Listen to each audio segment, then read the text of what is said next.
Ouida.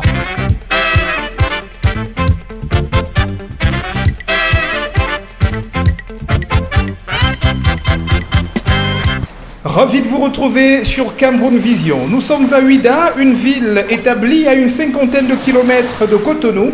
Au Bénin ce jour, voyage effectué dans l'ambition d'aider au renforcement des capacités des organisateurs de festivals au Cameroun.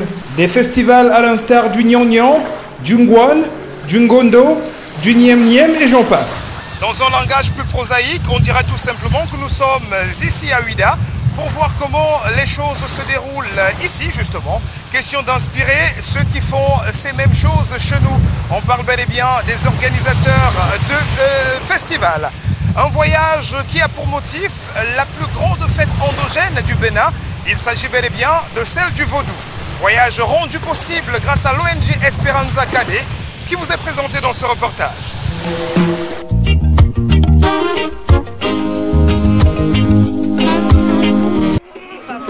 Association civile camerounaise œuvrant pour le renforcement des capacités des chefferies traditionnelles d'Afrique.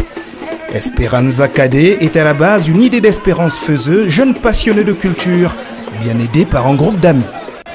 L'ONG est établie à Bafoussam, capitale régionale de l'Ouest Cameroun, et jouit du fait de ses états de service d'une confiance illimitée auprès des autorités administratives locales.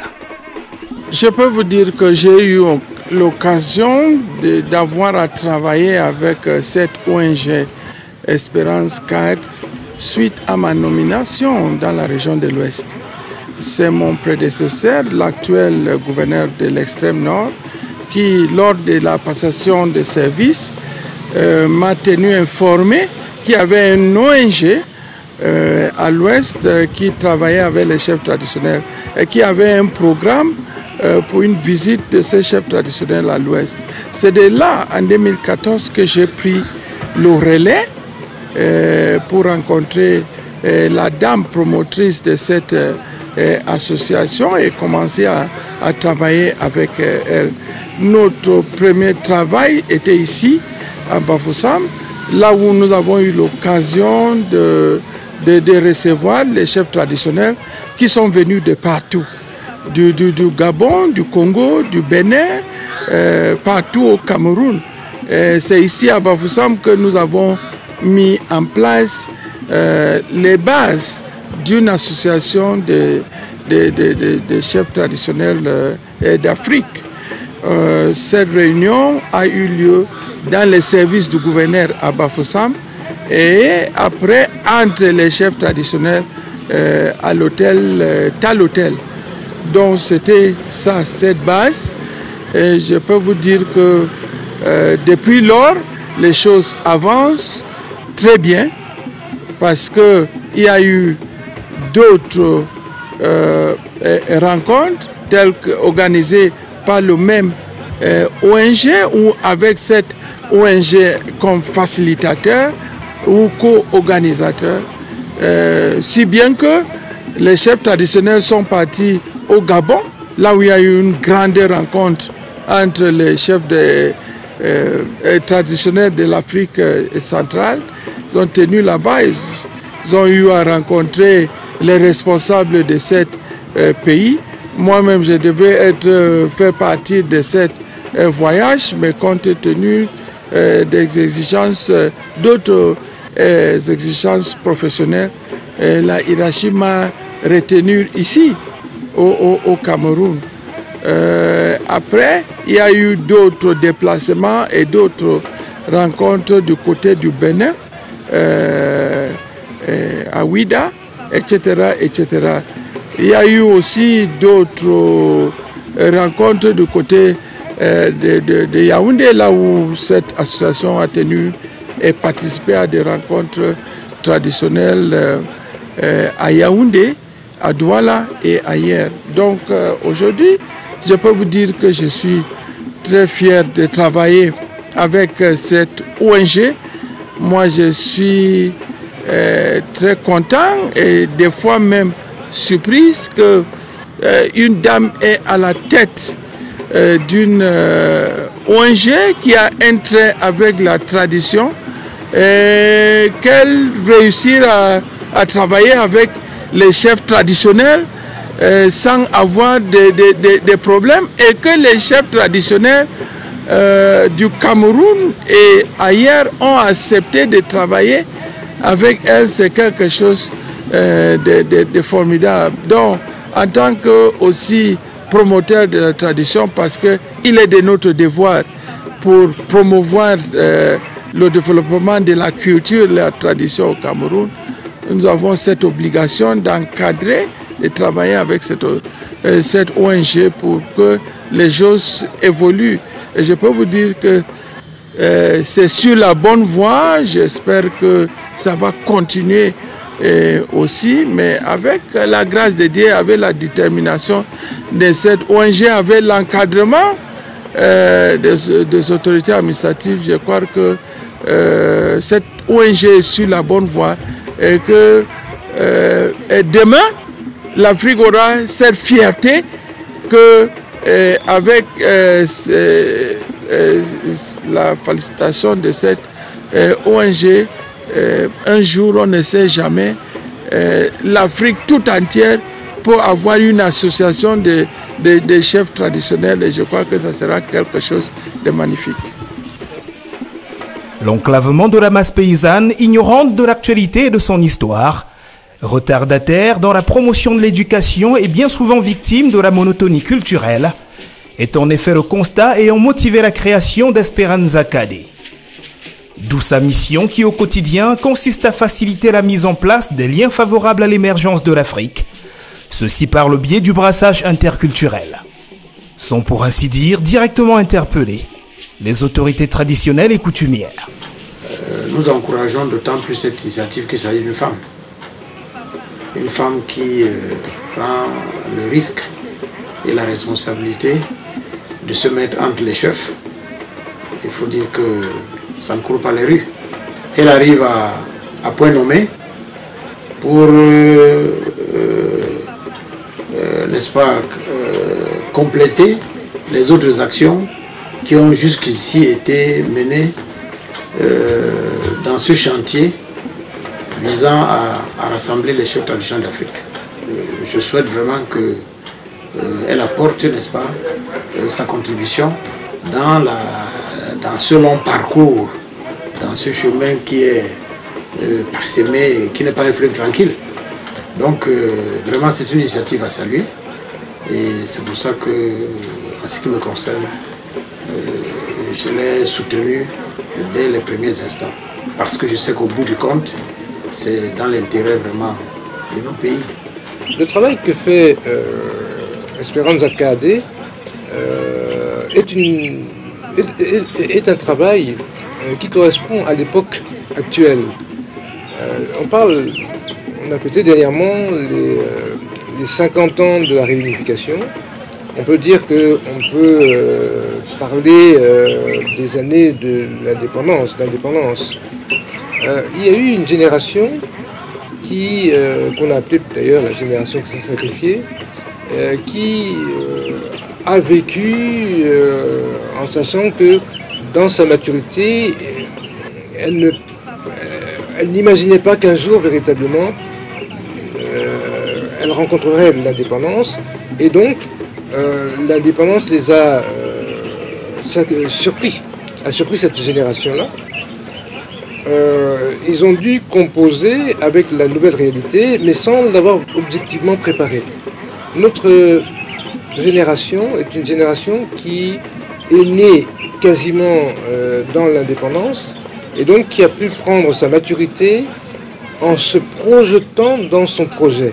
En tout cas, en se situant en tant d'abord que Camerounais, sans se prévaloir d'une autre identité culturelle, mais aussi en se situant véritablement comme Africain.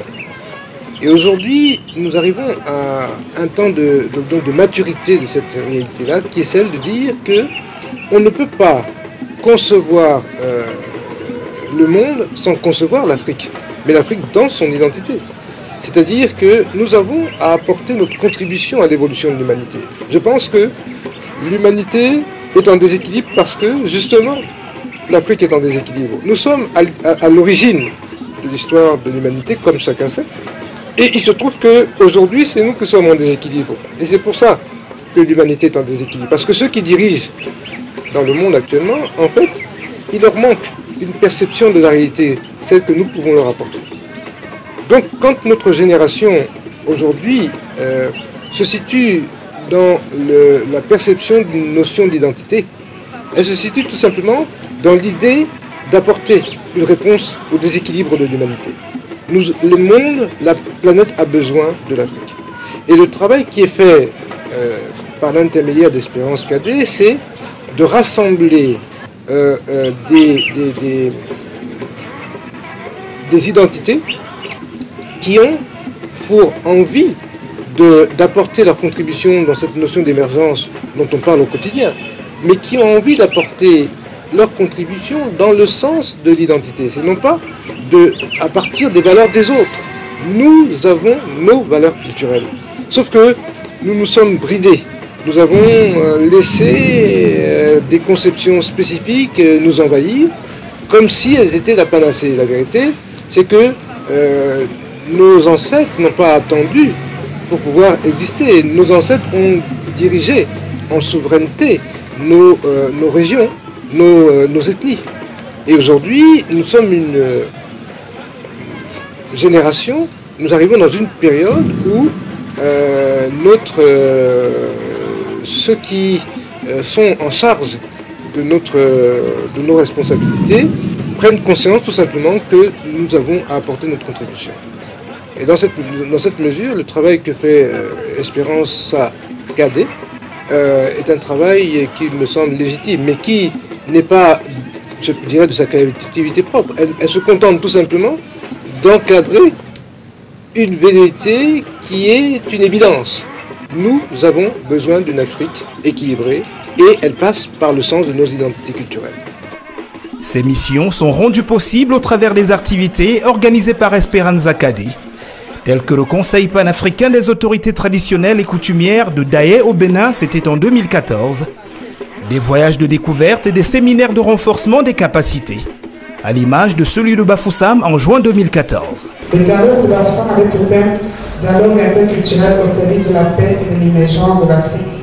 Quelle synergie promouvoir entre les leaders traditionnels africains? La déclaration de Bafoussam publiée en termes de ce séminaire et la concertation de Sénégal et Yaoundé comportait un certain nombre d'engagements, dont l'organisation des rencontres de renforcement des capacités des autorités traditionnelles d'Afrique. La présence rencontre de Daé pour nous marque un tournant décisif parce que nous espérons, nous souhaitons qu'au terme de ces travaux, leur majesté, les rois et les reines d'Afrique réunis se donnent un contour institutionnel et juridique à l'ambition panafricaine de leur rencontre. Les activités d'Esperanza Cadet se sont en effet jusqu'ici étendues au Congo-Brazzaville, au Gabon, au Bénin et en République démocratique du Congo. Esperanza Cadet, et je crois que là on fait appel à Madame Feuzé, que nous encourageons d'ailleurs, parce que l'histoire d'Afrique a toujours été impulsée par les femmes. Dans toutes les histoires, même les esprits féminins ont toujours fait peur. C'est pourquoi il a toujours été demandé à l'autorité coutumière, surtout aux gardiens des temples, de ne pas trop laisser sortir les esprits féminins parce qu'ils créent beaucoup de dégâts. Mais ici, on en a une qui s'adonne à la recherche de cette équilibre, qui veut approcher les autorités traditionnelles, ces gardiens des coutumes, qui pleurent en fait pour la génération, pour qu'elle ne soit pas délaissée. Et donc, elle est encouragée. Ce n'est pas facile parce que, dit-on, la considération de l'autorité ne se bafoue pas. Mais il est aussi demandé à l'autorité que nous sommes d'être ce qu'on a toujours appelé la poubelle. L'autorité a toujours tout en soi. Tout enfant se fait toujours corriger pour qu'il puisse mieux marcher. Et donc, par cette occasion, j'aimerais demander aux autorités traditionnelles d'Afrique, ceux qui ont l'occasion de travailler avec elles, de la prendre d'abord comme leur fille, avec ses défauts, mais de se mettre en même temps pour la correction de ses défauts afin que cela puisse coordonner et s'aligner dans la considération que l'autorité coutumière a toujours recherchée. Le tout d'abord pour le bien-être de l'Afrique et pour ce développement que nous recherchons. La culture est avant tout ce que nous devions retrouver. Et pour retrouver la culture qui a été arrachée depuis des siècles, pour retrouver cette culture qui a été enterrée depuis des siècles, il faut quelque part des fous du roi.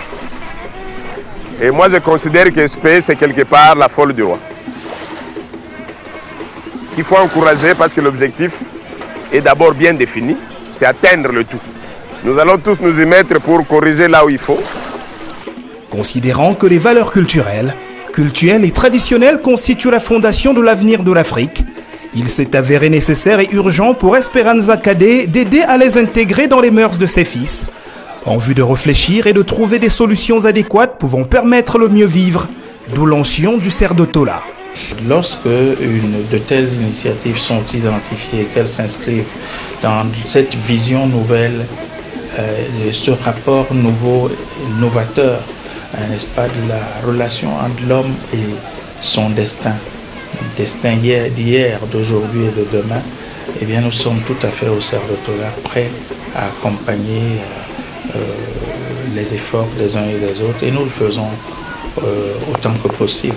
Le chemin qu'on a fait jusqu'ici, là, moi je suis vraiment satisfaite. De plus en plus les chefs traditionnels sont intéressés, de plus en plus les gens comprennent, ça prend corps, les gens comprennent exactement la mission qui est la leur et le devoir que notre culture, que l'Afrique nous interpelle à faire. Esperanza Cadet, association laïque et apolitique à but non lucratif, est à la base de ce voyage au cœur du Vaudou, en République du Bénin.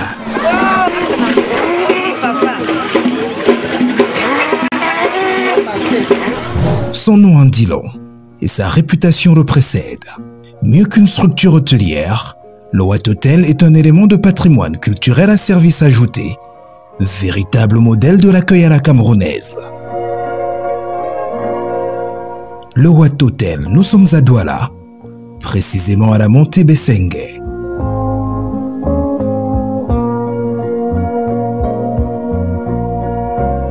À votre arrivée, la réception affiche fièrement ses artefacts culturels et son ébénisterie comme ornement. Un véritable musée d'art.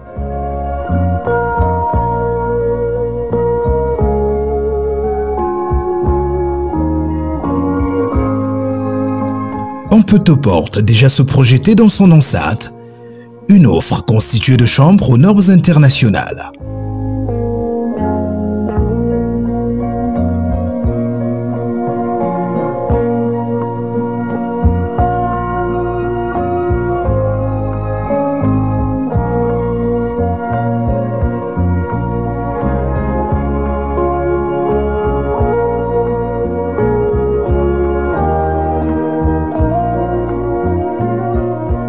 Le restaurant et la salle des conférences ne sont pas du reste.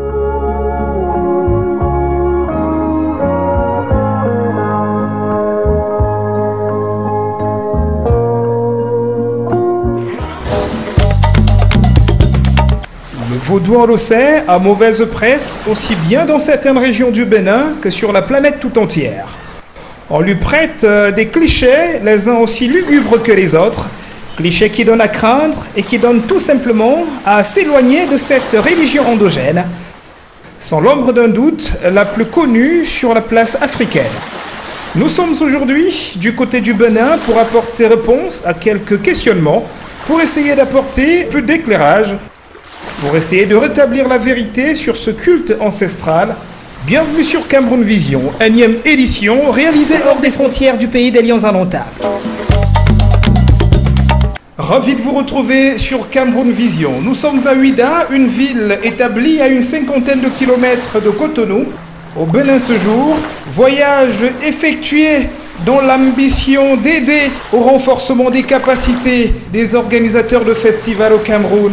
Des festivals à l'instar du Nyan Nyan, du Ngwan, du Ngondo, du Niem Niem et j'en passe. Dans un langage plus prosaïque, on dirait tout simplement que nous sommes ici à Ouida pour voir comment les choses se déroulent ici justement, question d'inspirer ceux qui font ces mêmes choses chez nous. On parle bel et bien des organisateurs de festival. Un voyage qui a pour motif la plus grande fête endogène du Bénin. Il s'agit bel et bien de celle du Vaudou.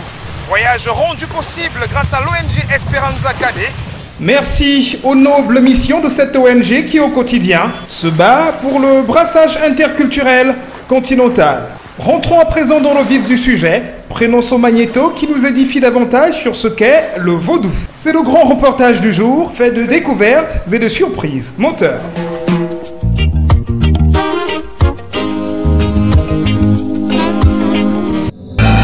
C'est ici qu'au XVIIe siècle va se forger une nouvelle religion appelée Vaudou. Religion parfois décriée et bien souvent diabolisée qui par la suite sera déportée aux Amériques sous l'impulsion des esclaves.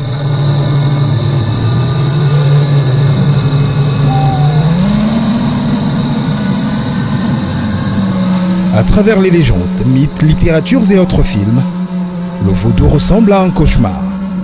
Cérémonies secrètes dans la nuit profonde, mauvais sorts et malédictions, démons, royaume des morts vivants, magie noire, zombies et j'en passe.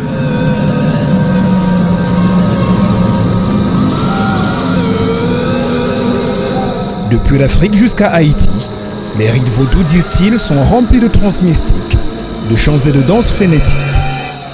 Les serpents sont adorés, la mort est au cœur des préoccupations.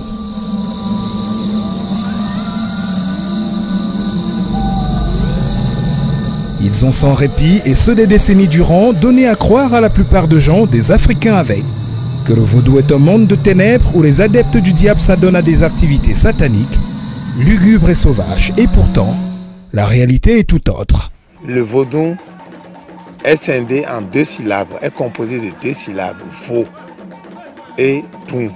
Vo qui signifie la tranquillité, la paix, la quiétude, le bonheur, le bien-être social, mental, physique, économique. Et doum qui signifie va puiser tout ce qui est bonheur, tout ce qui est paix, tout ce qui concourt au bien-être social, mental, physique. Et c'est une religion à part entière qui a été pendant des siècles bâillonnée, pendant des siècles qualifiée de tous les mots péjoratifs.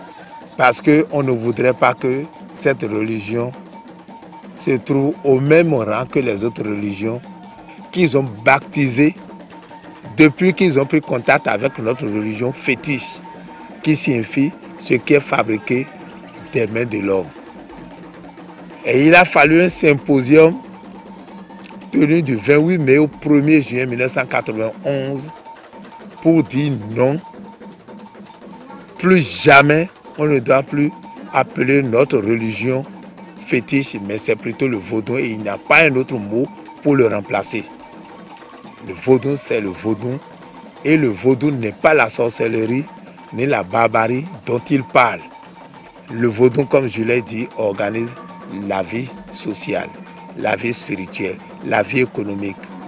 Le vaudou n'est donc une religion comme beaucoup d'autres qui perpétue la tradition et apporte du réconfort et la foi à ses millions d'adeptes. Ancienne de 5000 ans environ, la religion vaudou est un culte des esprits du monde invisible. Elle est une sorte de représentation de l'ensemble des moyens de communication, permettant de rentrer en relation avec le dit monde invisible et donc d'être en contact avec les aïeux disparus. Répandue à travers la planète à partir du XVIIe siècle du fait de la traite négrière, la religion vaudou est aujourd'hui un culte qui rassemble près de 50 millions d'adeptes de par le monde. Alors, moi j'ai d'abord une vision très particulière. Au niveau de la sémantique, je n'aime pas parler de l'esclavage, je préfère parler de la déportation. Nos enfants ont été déportés vers un monde qui, avec force.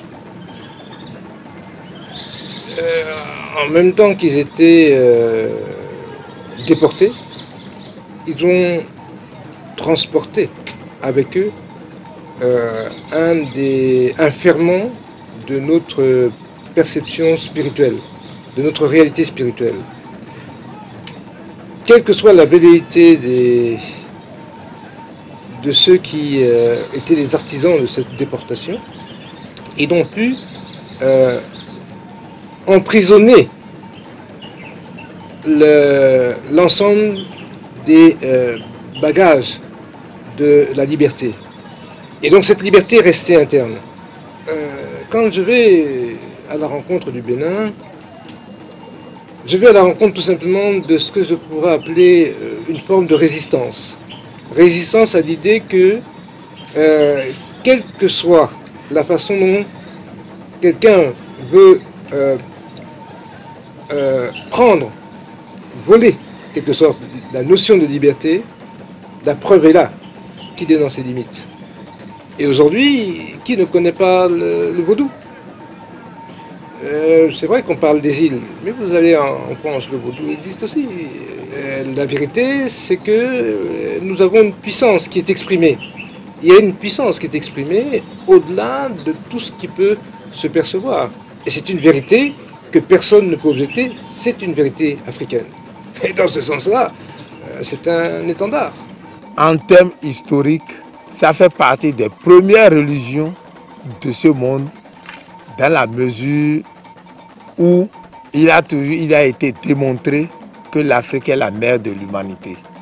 Et si l'Afrique est la mère de l'humanité et que le vaudou fait partie des premières religions de ce monde, nous pouvons nous frotter la main pour dire que le vaudou est la mère des religions de ce monde.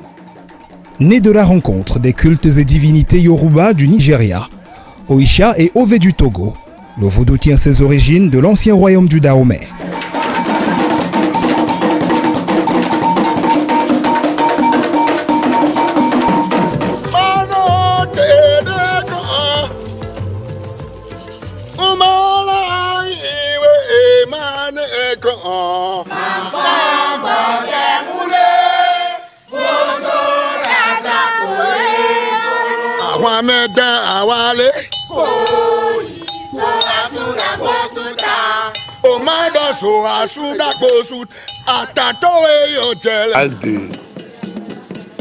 De Zobodo, on parle de Adjaki, qui sont donc des jours de nos divinités.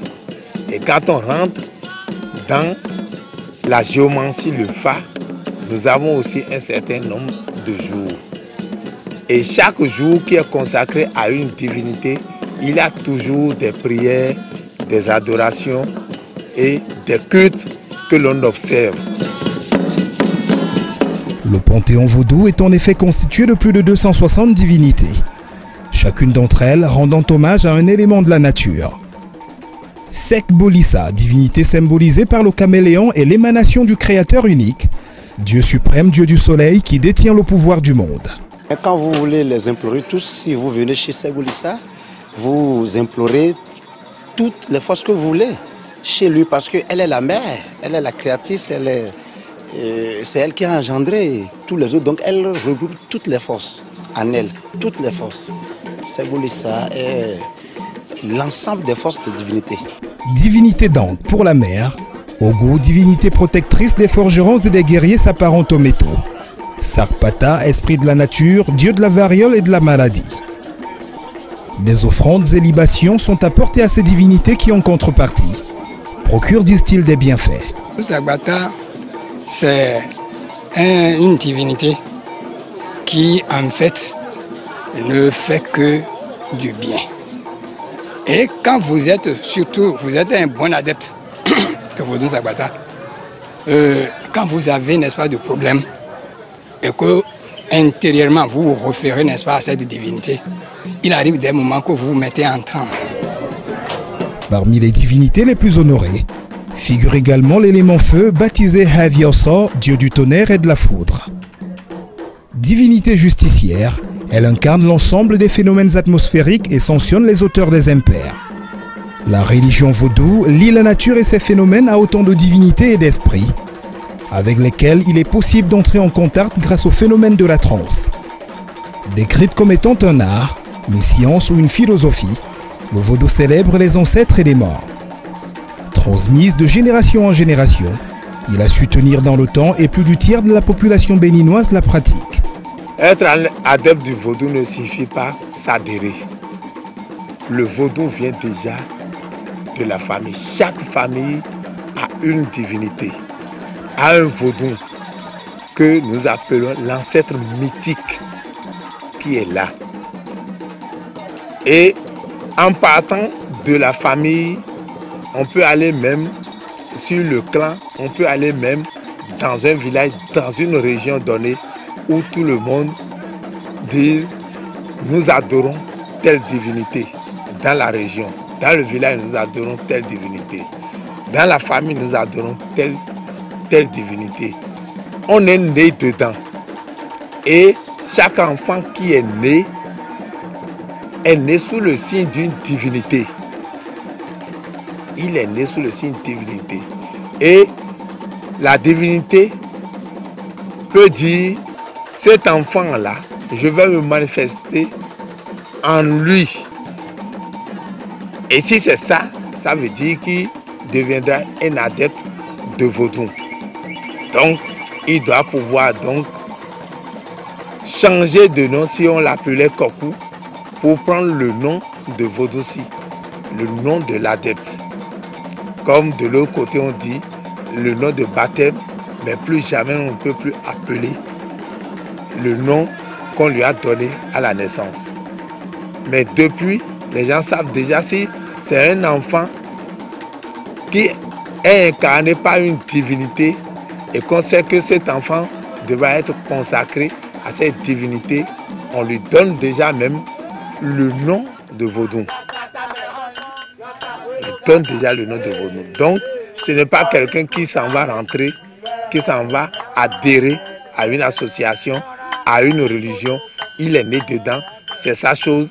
Et toutes les fois que la divinité va l'appeler pour des rituels, il répond.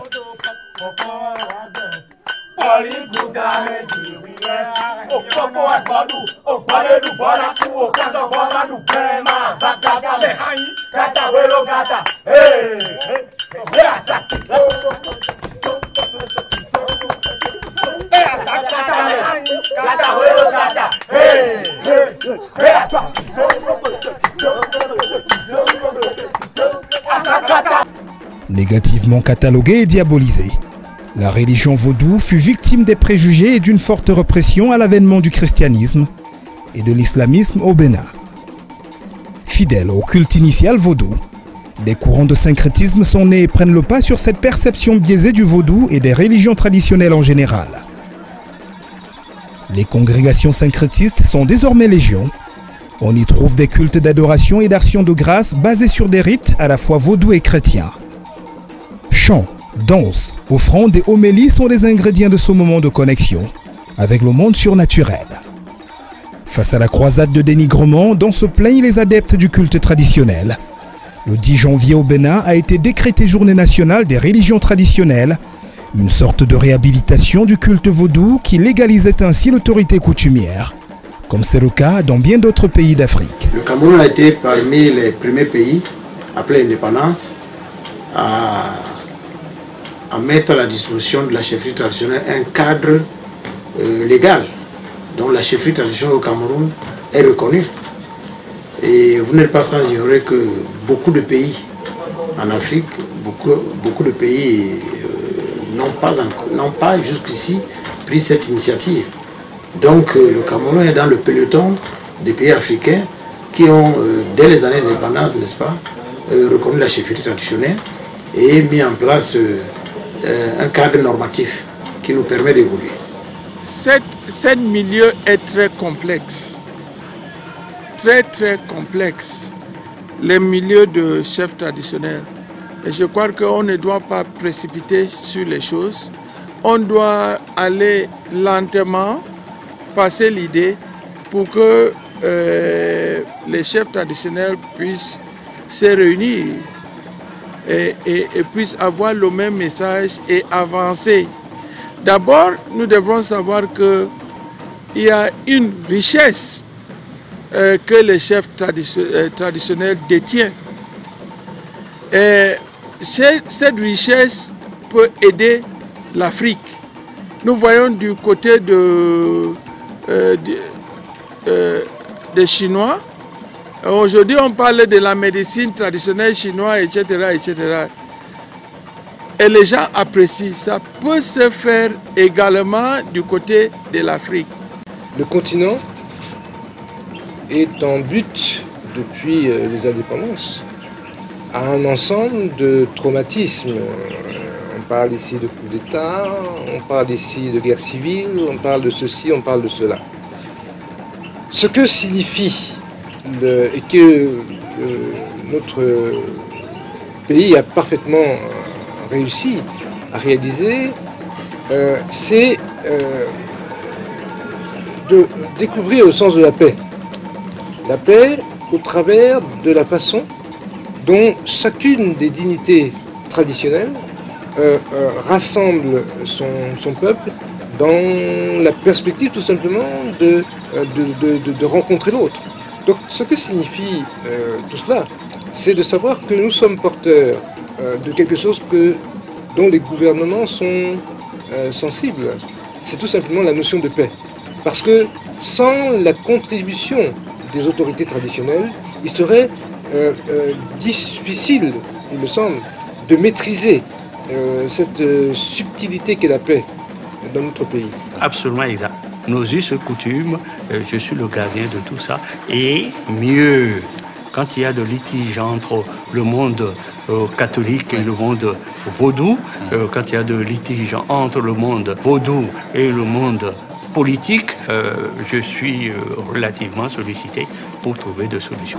Instaurée depuis 1992 par le président Nicéphore Soglo, la fête du vaudou s'avère être un moment de partage et de prière pour la nation béninoise, moment auquel autorités administratives, traditionnelles, religieuses et autres élites accordent une grande importance. On est en train de faire la prière pour demander des bonnes choses. Si la personne qui n'a pas de femme n'a qu'à trouver des bonnes femmes, la personne qui n'a pas de mari n'a qu'à trouver des maris. C'est pour cela que nous sommes en train de faire la prière au bord du mar. L'endroit de la planète que j'aimerais préserver, c'est Ouida, là où j'ai grandi. Ouida se trouve au sud du Bénin, au bord de la mer Atlantique. Au départ, c'était un village de pêcheurs et c'est par ce village que les premiers esclaves sont partis pour aller vers le Brésil. Quand on arrive, on ne peut pas s'empêcher d'être dans le recueillement. La beauté de la plage de Ouida, c'est quelque chose de mystique. C'est grand et c'est vide. Moi, quand je vais là-bas, je peux passer des heures sans voir personne. Et le soleil, quand il se lève sur la mer, c'est absolument splendide. Ouida, c'est le pays de mes ancêtres et mon cordon ombilical. Pour repartir et pour savoir d'où je viens, ne sachant pas où je vais. Angélique Kidjo n'est pas une adepte du vaudou, mais elle s'en inspire dans ses œuvres musicales et en défend les valeurs.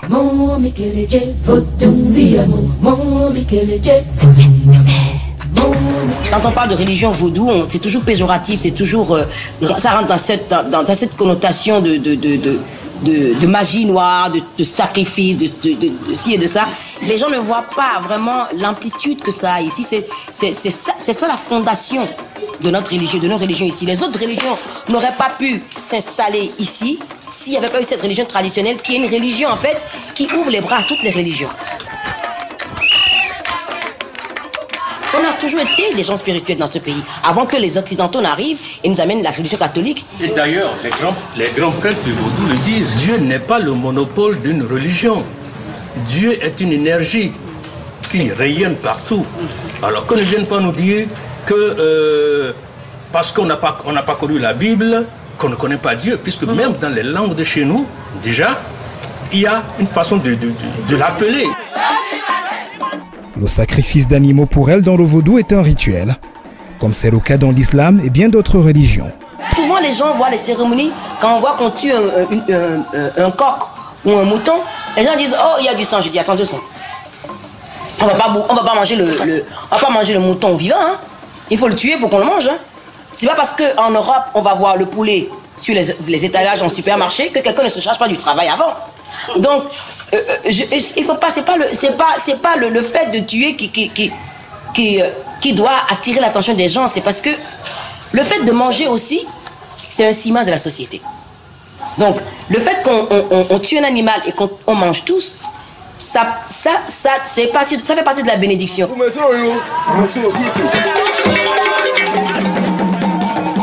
La bénédiction est au cœur des fêtes vaudou célébrées en début d'année. Dans la maison paternelle des Kidjo à Ouida, les baptêmes et les prières aux morts se font dans cette petite case. Chaque membre de la famille est jumelé à un ancêtre qui sera son guide spirituel. Et chaque ancêtre a une effigie, un petit statue en métal. Je reviens toujours ici parce que mon ancêtre Léon Eto, c'est là qu'il m'a choisi. C'est là qu'il a décidé d'être mon ancêtre tutélaire. Donc je viens toujours remercier de tout en fait. Parce que la famille c'est très important. Un arbre sans racines n'est pas un arbre. Donc moi je sais d'où je viens et mes racines sont très très importantes pour moi. Angélique Kidjo est donc fière de ses ancêtres pêcheurs qui ont combattu l'esclavage à Ouida. Elle poursuit d'ailleurs autrement leur combat. La journée des religions endogènes permet donc aux Béninois de la diaspora de se rapprocher de leur pays et assure parallèlement la visibilité du Bénin en mettant en avant ce fonctionnement culturel et cultuel qu'est le vaudou. Pour mieux défendre cet héritage ancestral, les chefs traditionnels et religieux se sont réunis au sein d'associations des cultes endogènes. Incomprise par les autres religions et marginalisée, le vaudou a su résister à l'épreuve du temps et de la stigmatisation sociale et culturelle.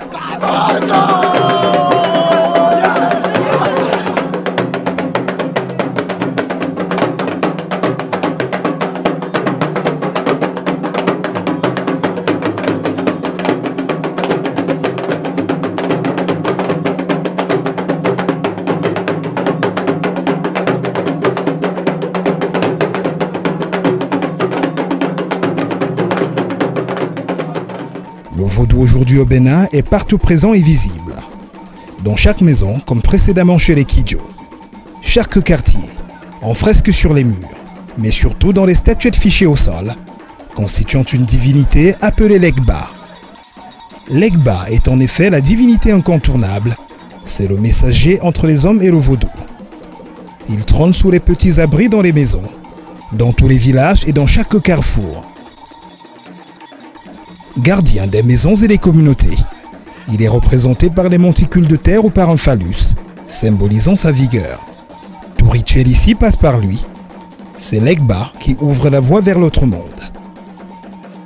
Jésus nous a dit dans sa parole qu'il n'est pas venu détruire tout ce qui a été construit par les autres prophètes, mais il est venu compléter. Donc pour nous, il n'est pas étonnant de voir quelqu'un à l'église un dimanche et le voir l'autre dimanche chez le prêtre de Fa. Pour nous, c'est une complémentarité, c'est des dieux qui s'entraident, ils travaillent la main dans la main. Avec ce vent de syncrétisme, il s'engage à relever le défi de l'ancrage et de la pérennisation culturelle. Des marchés hors du commun existent ça et là au Bénin, mais aussi au Togo et au Nigeria, marchés réservés aux prêtres vaudous et autres initiés, mais aussi aux curieux et touristes.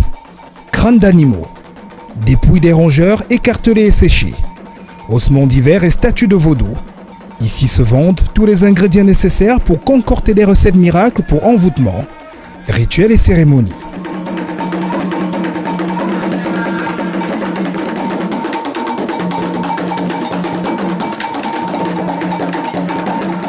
Ouida est ici considéré comme étant le berceau du culte vaudou.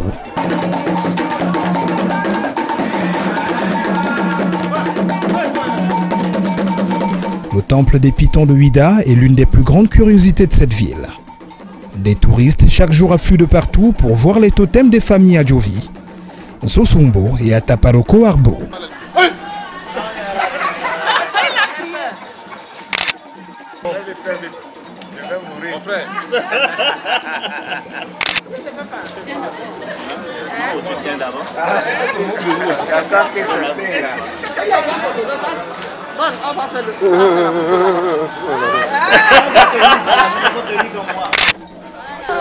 Ce serpent, selon l'histoire, aurait sauvé les populations d'Ouida d'une guerre.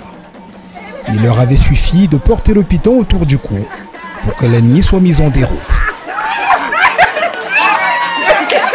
C'est depuis lors que le piton a été sacralisé par ses protégés, qui lui vouent un culte très particulier. La croyance au piton de nos jours semble s'imposer à tout Ouida, Quasiment personne ne porte atteinte à sa vie dans cette ville où le sacré a une consonance particulière et où la cohabitation religieuse est des plus parfaites.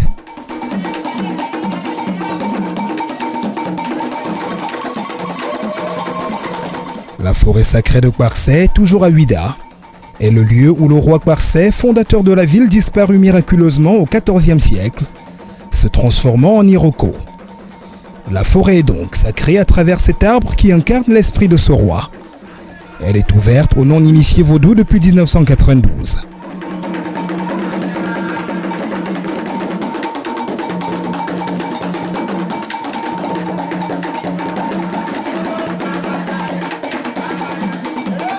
Il suffit, dit-on, de toucher à cet arbre en faisant un vœu pour le voir être réalisé, à condition d'y ajouter une promesse à l'endroit de la forêt, laquelle doit être absolument tenue. Sinon, bonjour les ennuis, car on ne plaisante pas avec le vaudou. C'est ainsi que défilent ici au quotidien les personnalités les plus insoupçonnées, surtout à l'approche d'élections locales, mais aussi occidentales. On parle bien des hommes politiques, amateurs de gris-gris et de talismans. Ils y viennent dans l'espoir d'empocher plus de voix que leurs adversaires, mais est-ce que ça marche vraiment? Les fétiches se gardent bien de le dire, secret professionnel oblige.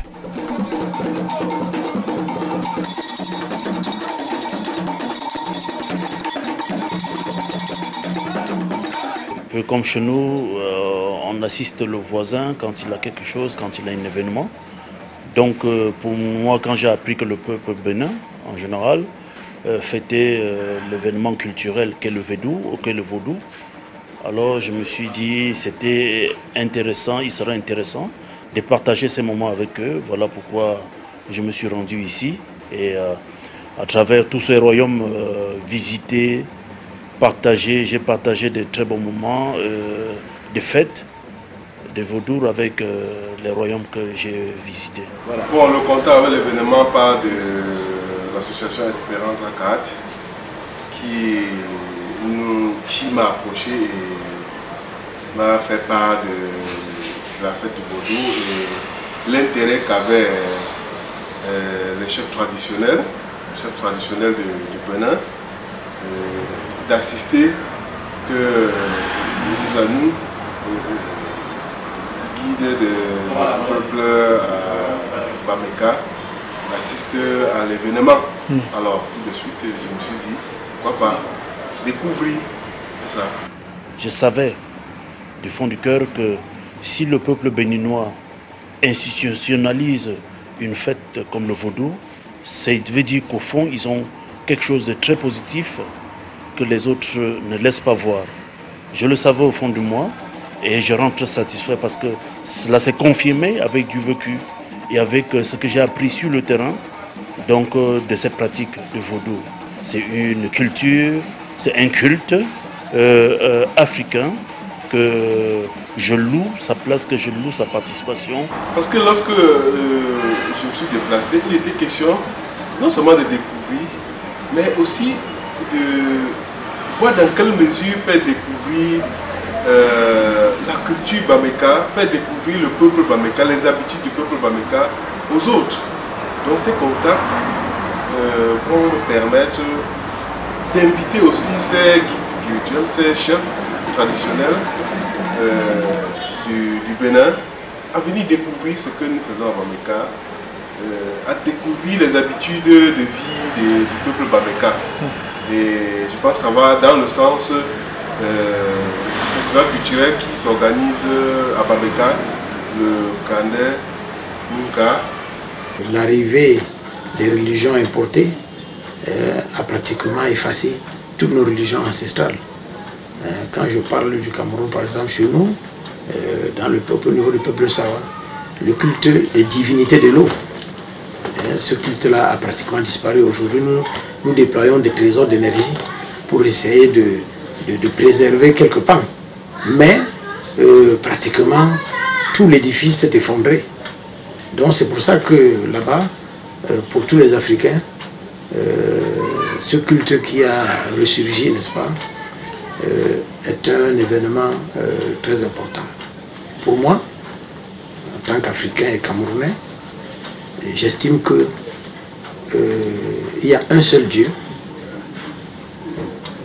mais il y a plusieurs religions parce que la religion c'est une culture. La religion c'est une culture et comme telle, il peut y avoir plusieurs cultures.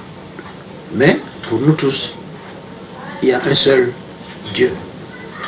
Et comme la religion est une culture et qu'il n'y a qu'un seul Dieu, je trouve normal que le peuple frère du Bénin et tous les autres peuples qui pratiquent le vaudou, et tous les peuples frères qui, même sans le pratiquer, considèrent que c'est un patrimoine africain, je trouve normal que, n'est-ce pas, que nous encourageons, n'est-ce pas, cette journée, que nous serons là tous pour chaque fois pour encourager cette journée du 10 janvier, qui est comme une sorte de révolution, n'est-ce pas, dans le processus qui a conduit à la disparition de nos valeurs ancestrales, parmi lesquelles nos religions l'entendent. Lorsqu'on parle du Festival de Rio, alors on se dit, bon, c'est un festival qui devient une merveille du monde. Mais ce qu'on oublie, c'est que derrière ce festival, c'est les enfants de la déportation qui sont le cœur de ce festival.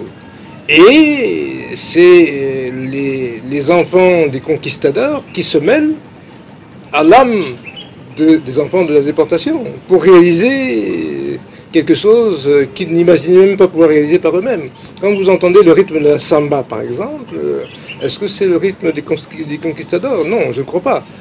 C'est un rythme qui vient d'ailleurs, mais cet ailleurs s'appelle l'Afrique.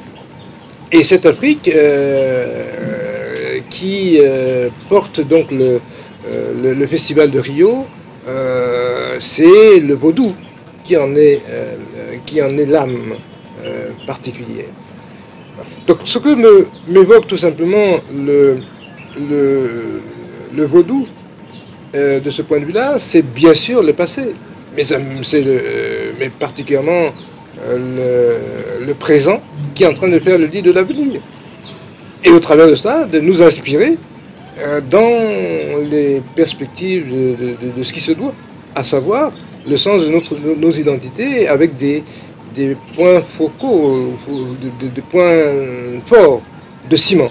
Et le vaudou, de ce point de vue-là, est une des formes qui permet d'envisager, de percevoir le sens d'un ciment. Oh, vous savez, par rapport au vaudou, on en a toujours parlé, on en fait tout un mystère, c'est mystérieux, il faut trembler lorsqu'on entend parler du vaudou. Moi, personnellement, ça ne me faisait pas trembler, je n'avais pas toutes ces appréhensions. Pour commencer, moi, je suis Bamileke et je suis très très proche de la chefferie. Je fais de premier degré, la chefferie Bafou. Et donc, j'ai un grand-parent, mon grand-père, qui a le Kunga, qui s'apparente un peu à toutes ces choses-là. Donc, j'avais souvent vécu étant dans les sièges de la chefferie, des trucs comme ça. Moi, je pense tout simplement que c'est un peu comme la croix verte et qu'il y a ces règles qu'il faut respecter et qui va au-delà même, c'est le paranormal quelque part. Et nous savons que le paranormal existe et que chacun devrait, quand tu t'y approches, respecter tout simplement les règles et vous n'aurez pas de problème. Alors, pour ma part, je savais que si j'arrive là-bas et qu'on demande de marcher pieds nus parce que le vaudou, ainsi de suite, je marcherais pieds nus et je ne craignais rien. Mais si j'enfreins ces lois, c'est là où je pouvais commencer à avoir peur pour ma vie. Donc, je n'avais pas peur de tout ça. Mais arrivé, bon, c'était exactement comme les gens disent et tout. C'est quelque chose de naturel, de normal. Et ça fait partie de la culture d'un peuple que nous devons bien respecter. Il suffit donc de venir toucher du doigt les réalités du vaudou pour en comprendre ses valeurs réelles, qui bien souvent diffèrent des idées reçues.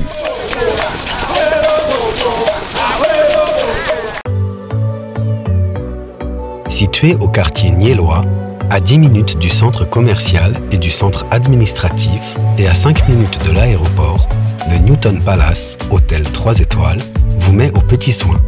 Hommes d'affaires, consultants, touristes et autres publics y séjournent régulièrement et profitent des suites, des chambres prestige, des chambres standards, des chambres twins et singles, des services de 2 espaces de restauration, de 2 salles de conférence, de l'accès à un point Wi-Fi ainsi que d'un parking sécurisé.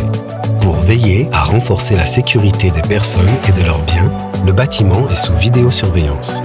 Les éventuels problèmes de coupure d'énergie sont palliés par la présence d'un groupe électrogène.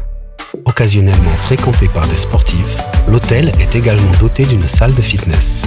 Vous bénéficierez de tous ces éléments, mais en cas de besoin particulier, et comme son slogan l'indique, le Newton Palace reste à l'écoute de vos exigences.